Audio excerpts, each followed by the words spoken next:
قرآن میں ایسا جملہ نہیں. فرمایا کوئی بھی ہو، پیر ہو، فقیر ہو، وہ عالم ہو، وہ مفتی ہو، وہ امام ہو، وہ عام ہو، کوئی بھی ہو، بس بات ایک ہے، طغا، جس نے دنیا میں سرکشی کی، جس نے دنیا میں اللہ کی نافرمانی کی، جس نے دنیا میں اللہ کی شریعت کے خلاف کام کیا، خواہ کوئی بھی ہو. بولے تو صحیح، خواہ. مجھے لوگ کہتے ہیں جی یہ پیروں کا دشمن ہے. اب اللہ پہ کیا فتویٰ ہے؟ میں نے تو قرآن پڑھا ہے. یہ تانے دیے جاتے ہیں جی یہ کیسا سنی ہے جو پیروں کو ہی نہیں چھوڑتا. اے بے وقوف، تجھے سمجھ ہی نہیں آئی.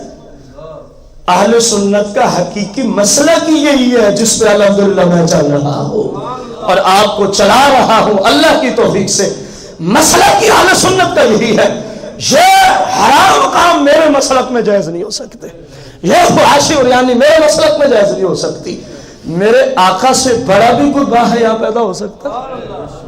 جب آپ سے بیعت کرنے والی عورت بھی پردے میں بیٹھی ہوئی ہے تو کہاں سے نکل آیا؟ بتا سرکار عورتوں کے لیے تبلیغ کے لیے ہفتے میں دن مقرر ہے، مہینے میں عورتوں کی تبلیغ کے لیے سرکار نے دن مقرر کیا. دورہ بخاری کی کلاس یہ حدیثیں پڑھ چکی ہے صحیح بخاری میں. سرور دو جہاں نے سالانہ عورتوں کے لیے محافل کا انعقاد کیا ہوا ہوتا. کسی ایک محفل میں تو بتا جس محفل میں سرکار نے دین سکھانا ہو اور عورتوں کے سامنے تشریف لائے ہو. پہلے پردہ، اس طرف سرور دو جہاں، اس طرف وہ خواتین اسلام. یہ ان موسیوں کو بھی پیغام ہے جو بچیوں کی عزتوں سے کھیلتے ہیں، بہانا قرآن کی پڑھانے کا بنا کے، جو لوگوں کی عزتیں لوٹتے ہیں. یہ تو استاد ہے، اس سے کون سا پردہ ہے؟ یہ کون سی شریعت تم نے کھال رکھی ہے؟ استاد سے بھی پردہ ہے. اگر امام مسجد ہے اور نوجوان بچیوں کے سامنے بیٹھ کے انہیں قرآن پڑھاتا ہے، یقین جانے اس امام کے پیچھے نماز تک نہیں ہوتی. کیا ظلم کر رکھے ان لوگوں نے؟ مسلمانوں کی نمازیں برباد کر رہے ہیں، مسلمانوں کے ساتھ کیا حالت کر دی ہے. ان لوگوں نے صرف دولت لوٹنے کے لیے سب کچھ کیا جا رہا ہے نا. اگر تیرے اندر امامت کی صلاحیت نہیں ہے تو یہاں کھڑا کیوں ہوا ہے؟ تیرے ساتھ تو جو حشر ہوگا وہ تو قیامت کو ہونا ہی ہونا ہے.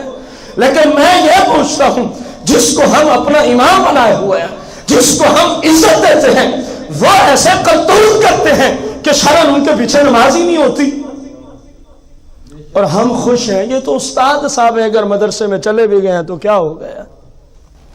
نہیں ہو رہا یہ سارا کچھ، یا آپ لوگوں نے نہیں دیکھا یہ سارا کچھ؟ ان لوگوں کو نہیں علم تھا قرآن کا، انہیں نہیں پتا تھا جب رسول اللہ تبلیغ فرماتے. میرے آقا سے زیادہ دین تو کوئی نہیں سکھا سکتا نا. آپ بھی عورتوں سے پردے کی حالت میں تشریف رکھ کے تبلیغ فرمایا کرتے تھے. دیکھو سرکار نے کیسی مقدس شریعت عطا فرمائی. یہ بخاری میں آپ کے محلے کے بچے پڑھ چکے ہیں.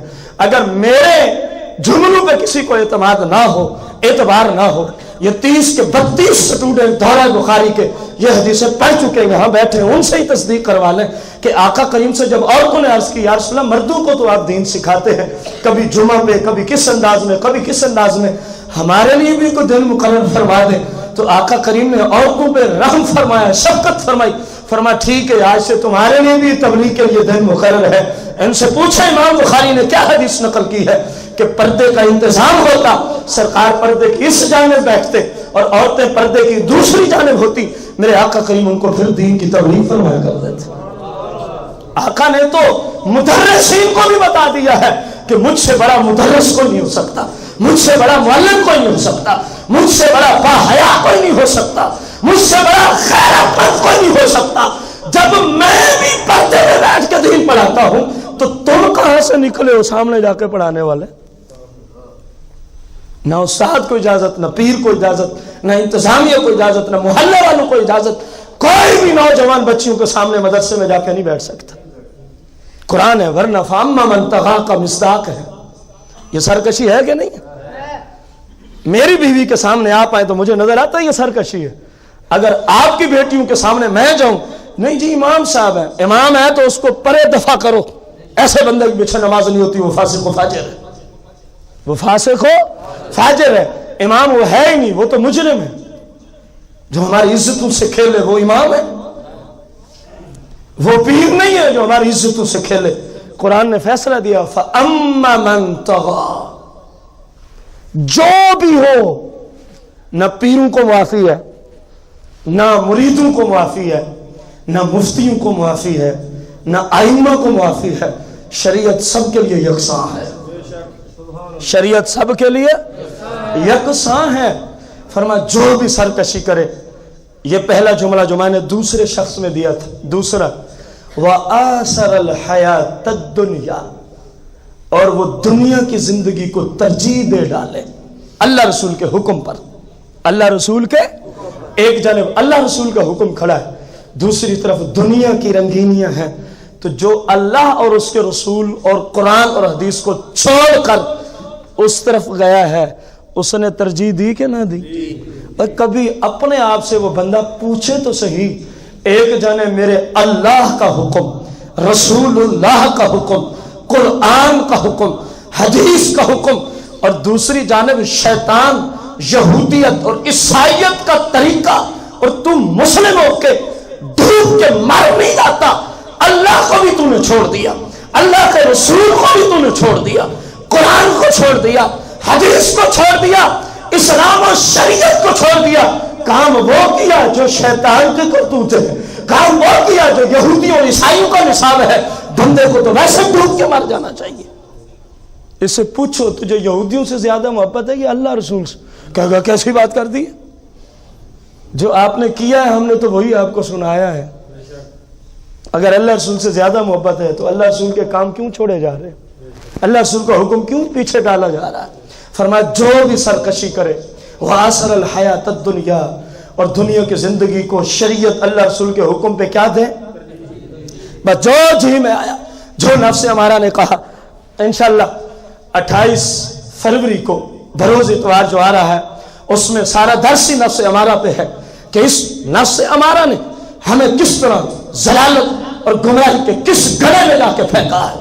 قرآن بولے گا، مسلم سنے گا، انشاءاللہ مسلم کا ایمان تازہ ہو کے رہے گا بشرط صحت و زندگی۔ اگر ہم زندہ رہے اور 28 فروری کا دن آ گیا، انشاءاللہ پورا خطابی چوتھی قسط اس معاملے کی کہ مسلم کو کیا ہو گیا ہے، یہ 28 فروری اتوار کو آئے گی بشرط صحت و زندگی۔ آپ اندازہ لگائیں، اللہ فرما رہا ہے جس نے سرکشی کی اور جس نے دنیا کی زندگی کو اللہ رسول کی شریعت پہ کیا دی؟ ترجیح دی۔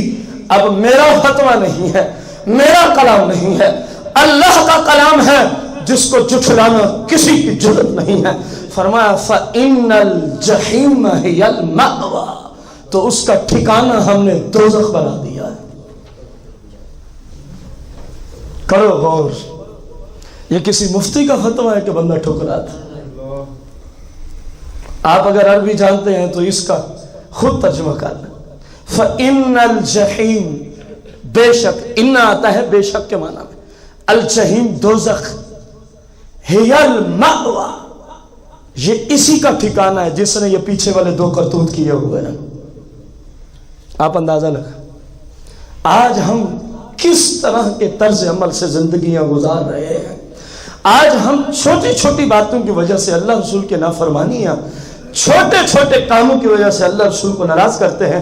یہ قرآن کا فیصلہ سنو، فَإِنَّ الْجَحِيمَ هِيَ الْمَأْوَىٰ، تو جس نے سرکشی کی، جس نے نافرمانی کی، جس نے اللہ اور اس کے رسول کی شریعت پر فقیرتی دنیا کی زندگی کو، دنیا کے رسم و رواج جو اللہ رسول کی نافرمانی پہ مبنی تھے، دنیا کے وہ کرتوت جن کی وجہ سے اللہ بھی ناراض، اللہ کا رسول بھی ناراض، دنیا کے وہ مختلف انداز سے یہود و نصارہ کے وہ نصاب جو آج ہماری زندگیوں میں بدقسمتی سے شامل ہو چکے ہیں، کبھی شادی کے فنکشن میں تو کبھی مہندی تو کبھی ولیمہ تو کبھی بارات، کبھی بچے کی پیدائش، کبھی عقیقہ، کبھی کس انداز میں ان کا نصاب آ گیا ہمارے گھروں میں تو کبھی کس انداز میں آ گیا۔ میرے بھائی سوچ، ان لوگوں کے نصاب پہ چلنے کا فائدہ کیا ہے سوائے اس نقصان کے؟ فَإِنَّ الْجَحِيمَ هِيَ الْمَأْوَىٰ، فرمایا کیونکہ ان کا نصاب، ان کا ٹھکانہ دوزخ ہے، تو جو ان کے طریقے کو اپنائے، اللہ رسول کے طریقے کو چھوڑ کے، ہم اس کو بھی ان کے ساتھ جہنم رسید کر دیں گے۔ یہ قرآن ہے، 30واں پارہ ہے، گھر جا کے ترجمے میں دیکھ دینا، سورہ والنازعات ہے، اور جو میں نے اب تک پڑھا ہے وہ آیت نمبر 35 سے لے کر 39 تک آپ کو پڑھ کے سنا دیا. گھر بھی آپ ترجمہ دیکھ سکتے ہیں. اب آ گیا وہ دوسرا بندہ, کیونکہ وقت نہیں ہے ورنہ دل تو بہت کچھ کر رہا ہے اس آیت پر, انشاءاللہ پھر صحیح. اب دوسرا بندہ جس کو آپ نے بھی اچھا کہا, اور جو اچھا ہوتا ہے اس کو ہر کوئی اچھا کہتا ہے, جو اچھا ہوتا ہے اس کو ہر اچھا ہی اچھا کہتا ہے, بلکہ جملہ یوں بولنا چاہیے تھا, اچھے کو اچھے ہی اچھا سمجھتے ہیں, برے تو اچھے کو بھی برا سمجھتے ہیں. ورنہ انبیاء کی مخالفت لوگ کیوں کرتے ہیں؟ ورنہ صحابہ و اہل بیت کی مخالفت لوگ اچھے کو اچھے ہی اچھا کہتے ہیں. ایسے ہے کہ نہیں؟ آپ کیونکہ اچھے ہیں اس لیے آپ نے کہا جو اللہ رسول کی مانے وہ اچھا ہے. اب اللہ بھی فرما رہا ہے وہ اچھا ہے. اب قرآن سنو. وَأَمَّا مَنْ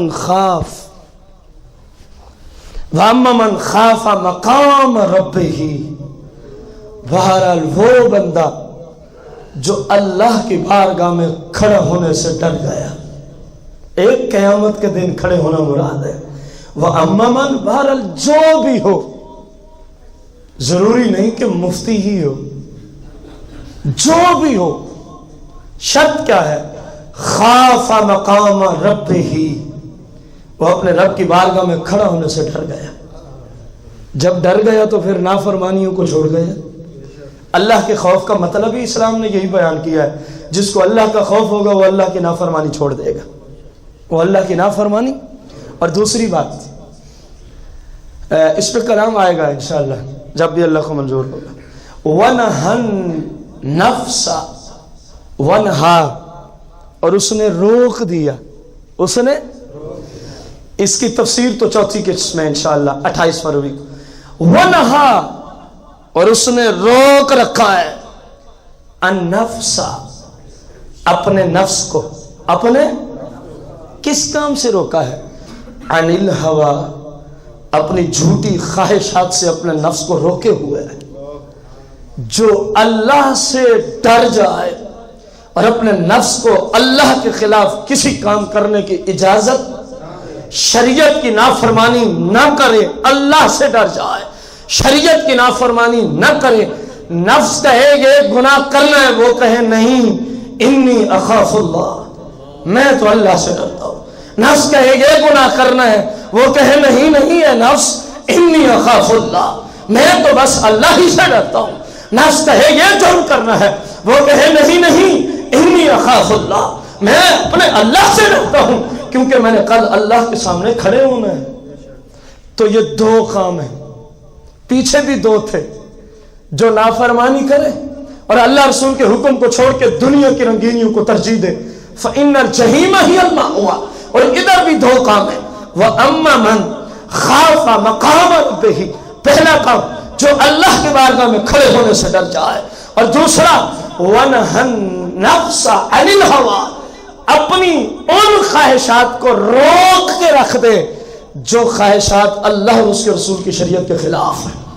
اپنے ان تمام کاموں کو ذبح کر دے جو اللہ اور اس کے رسول کی شریعت کے خلاف ہیں.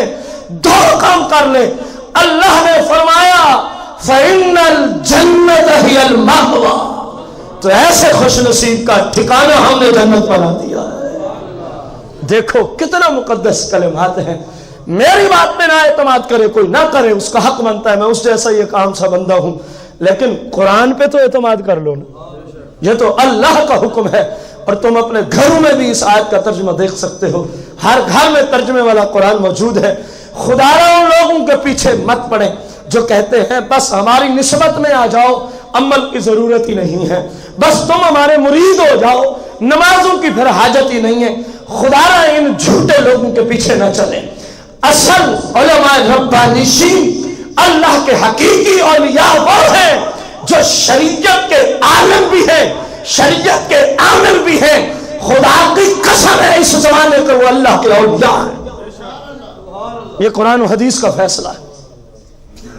آج تک ولی بنا ہی وہی ہے جس نے رسول اللہ کی شریعت کا علم حاصل کیا اور پھر اس کے مطابق زندگی بسر کی, وہ اللہ کا ولی ہوتا ہے.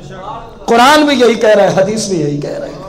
یہ سب کذاب مکار دھوکے باز فراڈیے ہیں، ان سے بچ جاؤ، اپنی نسلوں کو بچا لو، ورنہ یاد رکھنا جہاں یہ روئیں گے وہیں ان کے اتباع کرنے والوں کو رونا پڑے گا، کیونکہ قرآن کہہ رہا ہے جو اللہ سے ڈر جائے اور ہر وہ کام چھوڑ دے جو اللہ رسول کی نافرمانی والا ہے، جب یہ سب کچھ کریں گے تو شریعت پہ عمل کرنا آیا کہ نہ آیا؟ فرمایا اب تیرا ٹھکانہ کیا ہے؟ فَإِنَّ الْجَنَّةَ هِيَ الْمَأْوَىٰ، اب جو جنت ہے ہم نے اسی کو تیرا ٹھکانہ بنا دیا ہے۔ اب اللہ کی بات میں تو معاذ اللہ جھوٹ نہیں ہو سکتا، قرآن کہہ رہا ہے جو شریعت پہ چلے اس کا ٹھکانہ، بولو یار۔ اللہ کریم سے دعا گو ہے مالک کائنات مجھے آپ سب کو صحیح معنوں میں